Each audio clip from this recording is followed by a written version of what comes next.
l'objectif n'est pas suffisamment précis, on pourrait se retrouver avec une attente de rendement différente pour nos lecteurs. L'objectif se compose maintenant comme suit. Réduire les départs des clients en attente d'être servis durant les périodes de pointe de 7h30 à 8h30 et de midi à 13h, les jours de semaine. L'objectif doit maintenant être mesurable. On sait que notre point initial est de 12 départs par heure. Toutefois, un bon nombre de facteurs sont hors de notre contrôle. Par exemple, un client qui reçoit un appel urgent ou qui réalise soudainement qu'il est en retard. Ces facteurs sont appelés les cas de cause spéciale. Dans ces situations, même un processus sans attente expérimentera des départs. D'un point de vue statistique, plus l'échantillon est grand, moins nous sommes impactés en proportion par les cas de cause spéciale. C'est pourquoi l'objectif sera établi par semaine en incluant 10 périodes.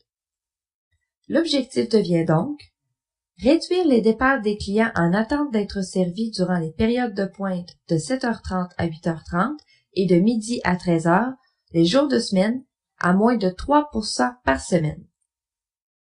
Finalement, l'objectif doit être fixé dans un intervalle de temps donné, ce qui nous donne, dans un délai de 3 mois, réduire les départs des clients en attente d'être servis dans les périodes de pointe de 7h30 à 8h30 et de midi à 13h, les jours de semaine, à moins de 3% par semaine. Comme cet objectif est aussi approprié et réalisable, il respecte maintenant les critères SMART. Prendre note que pour alléger les énoncés et faciliter la lecture, il est tout à fait acceptable d'inscrire les définitions des indicateurs et les détails techniques de la mesure des objectifs en annexe.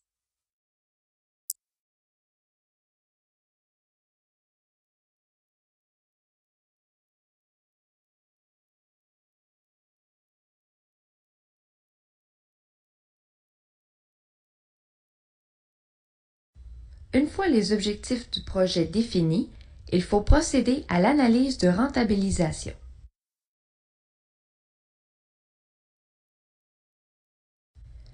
Une analyse de rentabilisation est une présentation du projet d'un point de vue logique d'affaires pour convaincre de la rentabilité et de la priorité du projet.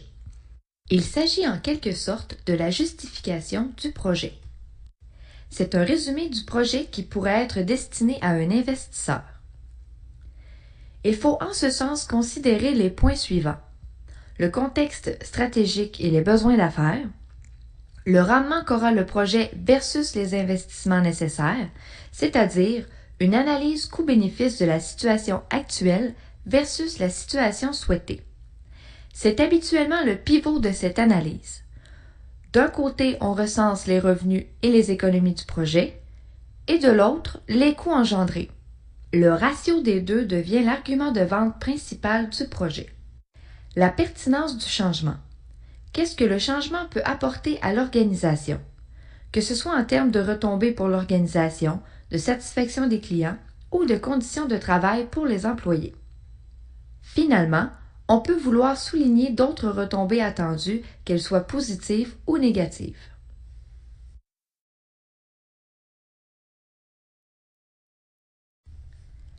Voici maintenant un exemple d'analyse de rentabilisation. Dans notre exemple de la brûlerie, le prix moyen d'un café est de 3 $. Il en coûte en moyenne 75 sous à produire. Il existe donc une marge bénéficiaire de 2,25 $ par café.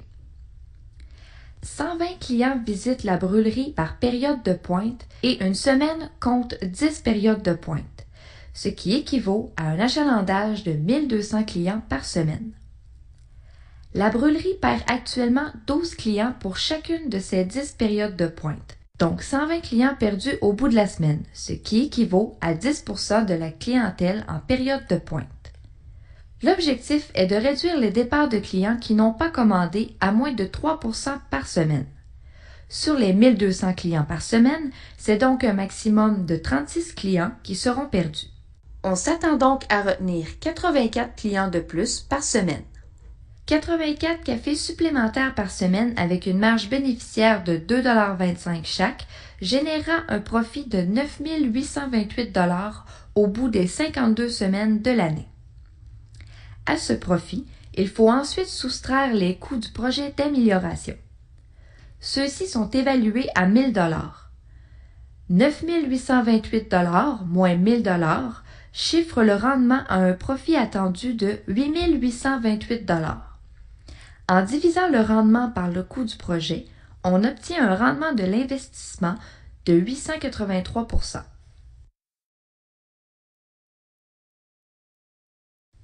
Maintenant que l'analyse de rentabilisation vous offre le support des décideurs, l'étape suivante du processus de définition du projet est l'établissement de la portée du projet. Le succès du projet passe très souvent par une bonne définition de la portée.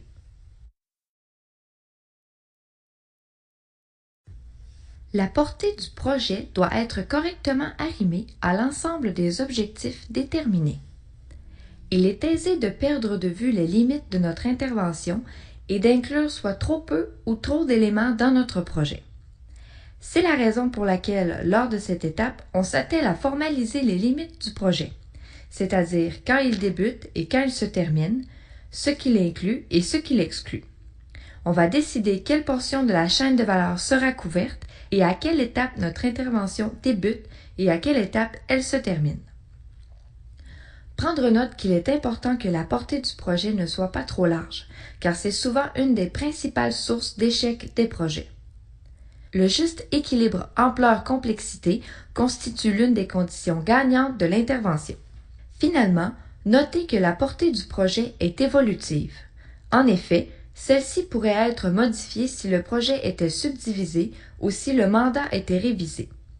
Par exemple, si lors de l'analyse on découvre que notre problème de qualité provient d'une étape en amont, il se pourrait que l'intervention doive être recadrée pour inclure cette étape.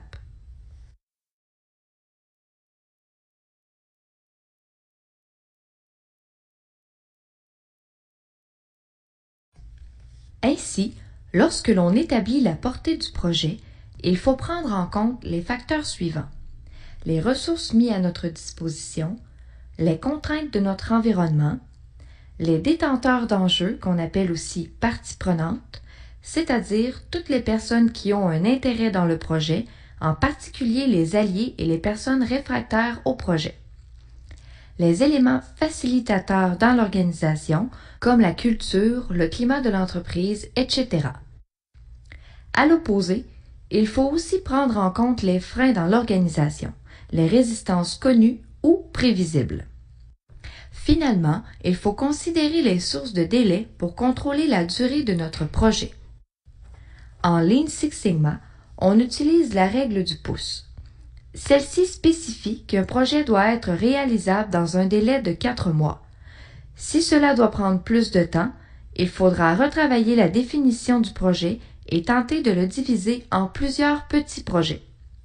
On veut éviter de s'embourber dans des projets qui ne débouchent pas et qui utilisent les ressources partiellement tout en bloquant les autres projets. On veut également conserver le momentum de projet et nourrir l'habitude de changement en continu dans l'organisation.